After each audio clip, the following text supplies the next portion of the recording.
Hello friends, नमस्कार। स्वागत है आपका अपना चैनल स्टडी विथ नारायण में। दोस्तों, आज हम लोग सिक्स जेपीएससी में जो क्वेश्चन आया हुआ था एमसीक्यू सभी पेपर का, उसका हम लोग देखेंगे आंसर। और साथ ही में ही इसमें मेंस का जो आंसर राइटिंग है उसका भी क्वेश्चन दिया हुआ है, तो वो सब आप सब देख लीजिएगा। तो फ्रेंड, हम लोग जो एमसीक्यू बेसिस पे है, जो जेपीएससी मेंस सिक्स जेपीएससी में जो आया हुआ है सभी भी सब्जेक्ट का, उसको हम लोग देखेंगे। पहला हम लोग इतिहास और भूगोल वाला देखेंगे। किसने मगध साम्राज्य में वज्जी गणसंघ को हराकर आत्मसात किया? तो मगध साम्राज्य में वज्जी गणसंघ को हराकर जो आत्मसात किया था वह था अजातशत्रु। दूसरा, हड़प्पा किस नदी के किनारे अवस्थित था? तो हड़प्पा रावी नदी के किनारे अवस्थित है। थर्ड, निम्नलिखित में से किसने महमूद गजनी के हमले के बाद सोमनाथ मंदिर का पुनर्निर्माण किया था? तो भीमदेव। किस मुगल शासक ने भारत में ओटोमन युद्ध पद्धति को अपनाया था? तो बाबर, जो कि पानीपत का प्रथम युद्ध जो हुआ था अप्रैल 1526 में बाबर और इब्राहिम लोदी के बीच, इसी में यह नीति अपनाया गया था। हुमायूं नामा की रचना किसने किया? तो हुमायूं नामा की रचना इसकी बहन ने की थी, जो पे यहाँ पे ऑप्शन नहीं दिया हुआ है। गुलबदन बेगम ने की थी इसकी रचना। किस वर्ष में डच भारत आए थे? तो डच भारत जो आए थे वो 1603 में आए थे। मित्र मेला का बाद का पुनर्नामांकन हुआ था। मित्र मेला जो कि बी डी सावरकर द्वारा गठन किया गया था, उनका नाम चेंज करके 1905 में अभिनव भारत समिति किया गया था, अभिनव भारत संस्था, बी डी सावरकर के द्वारा। स्वराज पार्टी निम्नलिखित में से किस घटना के परिणाम स्वरूप बनाई गई थी? तो चौरी चौरा कांड जो हुआ था उसके बाद जनवरी 1923 में मोतीलाल नेहरू और सी आर दास यानी चित्तरंजन दास के नेतृत्व में स्वराज पार्टी का गठन किया गया था। बंगम बांझी नेता थे, तो बंगम बांझी सफावर आंदोलन के नेता थे। टाना भगत आंदोलन की शुरुआत किया गया था। शुरुआत किसने किया? तो टाना भगत आंदोलन का शुरुआत अप्रैल 1914 में जत्रा उरांव ने 1914 में किए थे गुमला जिले से। फ्रेंड, ये हिस्ट्री का 10 क्वेश्चन था। अभी हम लोग ज्योग्राफी का भी 10 क्वेश्चन एमसीक्यू बेसिस पे देखेंगे, और ये है आंसर राइटिंग सेक्शन। अब ज्योग्राफी का 10 क्वेश्चन देखेंगे। किसने सर्वप्रथम या स्थापित किया कि सभी ग्रह सूर्य की परिक्रमा करते हैं? तो जॉन्स केपलर ने सबसे पहले यह बताया था कि सभी ग्रह सूर्य की परिक्रमा करते हैं। आर्द्रता परिणाम है, तो आर्द्रता किसका परिणाम है? हवा में नमी की उपस्थिति का। निम्नलिखित में से कौन सी स्थलाकृति कास्ट प्रदेश में पाई जाती है? तो सिंक होल कास्ट प्रदेश में पाई जाती है, यानी चुने वाले क्षेत्र में सिंक होल। पलाया हवा के द्वारा होता है, पॉट होल नदी के द्वारा। भारत में उष्णकटिबंधीय वर्षावन की उपस्थिति है, असम और केरल में उष्णकटिबंधीय वर्षावन। निम्नलिखित खनिजों में से भारत किस खनिज का विश्व का सर्वाधिक भंडारक है? तो कायनाइट। भारत में लेटेराइट मृदा का सर्वाधिक जमा किस राज्य में है? तो जो ऑप्शन है यहाँ पे उसमें भारत में लेटेराइट मृदा का सर्वाधिक जमा है वह झारखंड राज्य में है। भारत में कौन सा जनगणना बृहत विभाजक या जननांकीय विभाजक के रूप में जाना जाता है? 1921। टोडा जनजाति मुख्यतः निवास करती है तमिलनाडु में, जो नीलगिरी क्षेत्र है वो एरिया में निवास करती है टोडा जनजाति। झारखंड का सबसे ऊंचा जलप्रपात कौन है? जो ऑप्शन है उसके अनुसार से बूढ़ाघाघ होगा। दूसरे नंबर पर हुंडू जलप्रपात। बूढ़ाघाघ जलप्रपात बूढ़ा नदी पे बना हुआ है। हुंडू जलप्रपात स्वर्णरेखा नदी पे। झारखंड में काली मिट्टी कहाँ पाई जाती है? तो झारखंड में काली मिट्टी राजमहल पहाड़ी क्षेत्र में पाया जाता है, क्योंकि राजमहल पहाड़ी ज्वालामुखी क्षेत्र है। ज्वालामुखी के चलते ये पहाड़ी निर्माण हुआ है, तो ज्वालामुखी जहाँ पे निकलते हैं अधिकतर वहाँ पे काली मिट्टी का पाया जाता है। अब इसमें जो मेंस में आया होता है आंसर राइटिंग ज्योग्राफी का, वो क्वेश्चन भी है। अगला सेक्शन में हम लोग देखेंगे एमसीक्यू पेपर 4 का, जिसमें कि भारतीय संविधान व राजनीति, लोक प्रशासन तथा सुशासन का है। पहला क्वेश्चन, निम्नलिखित में से कौन सा 42वें संविधान संशोधन के माध्यम से भारत के संविधान में प्रस्तावना में जोड़ा गया था? तो संप्रभुता। व्यक्ति की गरिमा, समाजवाद, पंथ निरपेक्ष और निजता, ये 4 ऑप्शन दिया हुआ है। तो इसमें जाता है ऑप्शन सी, समाजवाद और पंथ निरपेक्ष। 42वां संविधान संशोधन 1976 में जो जोड़ा गया था, इन्हें मिनी संविधान संशोधन भी कहा जाता है। सरदार सोनसी समिति के द्वारा इस संविधान संशोधन को जोड़ा गया था, जो कि जनवरी 1977 में लागू हुआ। मूल कर्तव्य भारत के संविधान के निम्नलिखित में से किस भाग में दिए गए हैं? तो भाग 4 का जो कि मूल कर्तव्य रशिया से लिया गया है। कुल 11 कर्तव्य है। पहले जब संविधान बना था उसमें 10 कर्तव्य था, लेकिन 86वां संविधान संशोधन 2002-3 में 11वां कर्तव्य को जोड़ा गया था। निम्नांकित पर विचार कीजिए और भारतीय संसद के सही गठन का चिन्हित कीजिए। तो भारतीय संसद जो मिलकर बनता है वो राष्ट्रपति, राज्यसभा और लोकसभा से मिलकर बनता है। भारत के संविधान के किस अनुच्छेद के अंतर्गत भारत का उच्च न्यायालय नागरिकों के मूल अधिकारों के परिवर्तन के लिए रिट जारी करता है? तो यहाँ पे उच्चतम न्यायालय दिया था, तो उच्चतम न्यायालय यानी सुप्रीम कोर्ट आर्टिकल 32 के तहत है। अगर इसी में हाई कोर्ट पूछता है या फिर उच्च न्यायालय, तो आर्टिकल 226 के तहत रिट जारी करने का जो अधिकार है वो। 5वां क्वेश्चन, भारत की प्रथम लोकसभा के पहले अध्यक्ष कौन थे? तो जीबी मावलंकर यानी गणेश वासुदेव मावलंकर भारत के प्रथम लोकसभा के अध्यक्ष। 6, एक विधेयक को वित्त विधेयक माना जाएगा आर्टिकल 110 के अनुसार यदि इसमें संबंधित प्रावधान शामिल है। तो आर्टिकल 110 कहता है कि किसी भी विधेयक को वित्त विधेयक तभी माना जाएगा जब इससे संबंधित प्रावधान शामिल है। तो वो ऑप्शन देख लेते हैं। भारत सरकार के उधार लेने का नियमन, भारत के समेकित निधि का निगरानी, किसी राज्य के खातों अन्य लेखों का लेखा परीक्षा, उपयुक्त सभी। तो इसका आंसर जाता सभी। 7वां, भारत में राजनीतिक दलों को निम्नांकित में से किसके द्वारा पंजीकृत और मान्यता प्रदान की जाती है? तो भारत के निर्वाचन आयोग के द्वारा भारत में राजनीतिक दलों का पंजीकृत और मान्यता प्रदान की जाती है। भारत के संविधान की 11वीं अनुसूची में कितने विषय सम्मिलित है? 11वीं अनुसूची में जो है उसमें 29 विषय है, जो कि पंचायती राज से संबंधित है। 73वां संविधान संशोधन 1992 में इसे जोड़ा गया था। और 12वीं अनुसूची जो कि नगर पालिका से संबंधित है, इसमें 18 विषय है। ये 74वां संविधान संशोधन 1992 में इसे जोड़ा गया था। भारत में राष्ट्रीय पंचायत दिवस मनाया जाता है 24 अप्रैल को।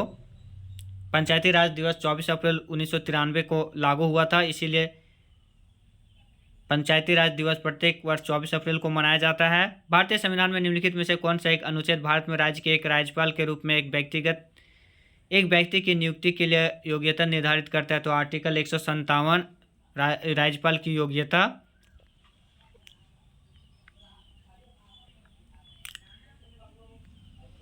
अब जो दूसरा पोर्शन में है पॉलिटी वाला में ही वो हम लोग देखेंगे। पोस्ट कार्ड परिवर्णी शब्द किसने दिया था? तो पोस्ट कार्ड जो दिया था वो गुलिक दिए थे। निम्नलिखित में से कौन सा एक चिंतक लोक प्रशासन तथा निजी प्रशासन में समानताओं का समर्थक है? तो हेनरी फेयोल। जो ये अभी यहाँ 10 क्वेश्चन होगा वो एडमिनिस्ट्रेटिव सर्विस से जो पोर्शन है उसका है 10 क्वेश्चन, लोक प्रशासन वाला।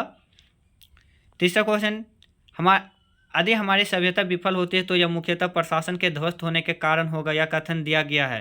तो बी डॉनहम द्वारा यह कथन दिया गया है कि अगर हमारी सभ्यता विफल होगी तो यह मुख्यतः प्रशासन के ध्वस्त होने के कारण होगा।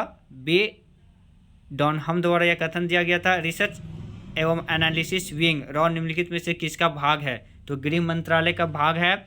योजना आयोग को प्रतिस्थापित करते हुए निम्नांकित में से किस दिन नीति आयोग का गठन हुआ था? 1 जनवरी 2015 को। भारत के संविधान के निम्नांकित में से किस अनुच्छेद के अंतर्गत संघ लोक सेवा आयोग और राज्य लोक सेवा आयोग का प्रावधान किया गया? आर्टिकल 315। निम्नलिखित में से कौन विकास प्रशासन की अवधारणा से संबंधित है? फ्रेड डब्ल्यू रिग्स विकास प्रशासन की अवधारणा से संबंधित है। संयुक्त राष्ट्र ने सुशासन की कुछ विशेषताओं की पहचान की, निम्नलिखित में से कौन सा उन विशेषताओं में से नहीं है? तो भागीदारी, जवाबदेही और पारदर्शिता ये उन विशेषताओं में है, बल्कि सरकार की वैधता ये उसमें शामिल नहीं है। निम्नलिखित में से कौन सा एक संयुक्त राष्ट्र द्वारा सूचीबद्ध मानवाधिकारों से संबंधित नहीं है? तो स्वतंत्रता और समानता, शिक्षा का अधिकार, जीवन और स्वतंत्रता का अधिकार, ये तीनों है संयुक्त राष्ट्र द्वारा सूचीबद्ध मानवाधिकारों से संबंधित है ये तीनों। और जो नहीं है वह है निजता का अधिकार। मार्क्स द्वारा नौकरशाही के कितने प्रकार बताए गए हैं? तो 5। अब हम लोग पेपर 5 जो कि इकोनॉमिक्स भूमंडलीकरण एवं सतत विकास से संबंधित है, इसका हम लोग देखेंगे ऑब्जेक्टिव क्वेश्चन। भारतीय रिजर्व बैंक व्यावसायिक बैंकों द्वारा साख सृजन को निम्न उपायों द्वारा नियंत्रित कर सकता है। बैंक दर बढ़ाकर, बैंकों की सरकारी प्रतिभूतियों को बेचकर, नकद कोष आवश्यकताओं को घटाकर और अधिक बिलों का पुनर्बंटन कर। तो जो भारतीय बैंक है रिजर्व बैंक यानी आरबीआई और व्यावसायिक बैंकों का साख सृजन को जो उपाय द्वारा नियंत्रित कर सकता है वह ऑप्शन बी होगा, यानी 2 और 3 बैंकों का सरकारी प्रतिभूतियों को बेचकर और नकद कोष आवश्यकताओं को घटाकर। मुद्रास्फीति का कारण है मांग वृद्धि के साथ आपूर्ति वृद्धि का ना होना, यानी मुद्रास्फीति तभी होता है जब किसी भी वस्तु की मांग बढ़ जाती है लेकिन जिस अनुसार से उसकी मांग बढ़ती है उस अनुसार से उसका पूर्ति ना हो पाता है। भारत में सकल घरेलू उत्पाद का निम्नलिखित में से कौन सबसे बड़ा अंग है? तो निर्यात। निम्नलिखित में से कौन सा मद भुगतान शेष के चालू खाते में शामिल नहीं होता है? तो वस्तुओं का निर्यात एवं आयात ये शामिल होता है, सेवाओं का निर्यात एवं आयात ऋण ये भी शामिल होता है, स्थानांतरण भुगतान ये भी शामिल होता है। बल्कि विदेशों से शुद्ध जो ऋण लिया जाता है ये भुगतान शेष के चालू खाते में शामिल नहीं होता है। नरसिंहम समिति की नियुक्ति किसके लिए की गई थी? तो बैंकिंग क्षेत्र में सुधार हेतु। निम्नलिखित में से किसे राष्ट्रीय ऋण नहीं समझा जाता है? तो जीवन बीमा पॉलिसी ये इसे राष्ट्रीय ऋण नहीं समझा जाता है। बाकी दीर्घकालीन सरकारी बॉन्ड, राष्ट्रीय बचत पत्र और भविष्य निधि राष्ट्रीय ऋण समझा जाता है। पूंजी निर्माण दर्शाता है पूंजी के स्टॉक में घिसावट व्यय के बाद शुद्ध वृद्धि को। भारत में वर्तमान में घरेलू बचत की अनुमानित औसत दर है 25 से 30%। तीव्रतर एवं अधिक समावेशी विकास की ओर निम्न में से किस योजना का लक्ष्य था? तो 11वीं पंचवर्षीय योजना जो कि 2007 से 12 के बीच में था, उसका लक्ष्य था तीव्रतर एवं अधिक समावेशी विकास। वर्ष 2015 में एसडीआई विश्व के 188 देशों के बीच भारत का जो स्थान था, ये करंट अफेयर का है, उसमें 131वां स्थान था। सतत आर्थिक विकास निर्भर करता है बचत एवं निवेश दोनों पे। वर्तमान में 100% एफडीआई निवेश की अनुमति किस क्षेत्र में नहीं है? तो ये रक्षा, बैंक और बीमा तीनों में है, बल्कि दवाओं में नहीं है। भारत के केंद्रीय सरकार द्वारा प्रदत्त कुल अनुदान में निम्न में से किसका हिस्सा अधिकतम है? तो खाद्य अनुदान का। पिछले दशक में निम्न में से किस क्षेत्र में सर्वाधिक एफडीआई भारत में आया था? तो दूरसंचार में। सीएसओ द्वारा जारी किए गए राष्ट्रीय आय के नए आंकड़ों के अनुसार 2011-12 की कीमत पर कुल जीडीपी में कृषि का हिस्सा 2013-14 में क्या था? एक करंट अफेयर का क्वेश्चन है, उसमें इसका आंसर जाता 15%। भारतीय अर्थव्यवस्था के भूमंडलीकरण का अर्थ है अन्य देशों के साथ आर्थिक संबंध पर न्यूनतम संभव नियंत्रण रखना। झारखंड की अर्थव्यवस्था का मुख्य आधार है खनन। 10वीं पंचवर्षीय योजना के अंतर्गत योजना आयोग द्वारा झारखंड राज्य को कितनी राशि आवंटित की गई थी? ये भी करंट अफेयर का क्वेश्चन है। इसका आंसर उस समय होता बी 24,850 करोड़। जनसंख्या के दृष्टिकोण से भारतीय राज्यों में झारखंड का स्थान है 11वां।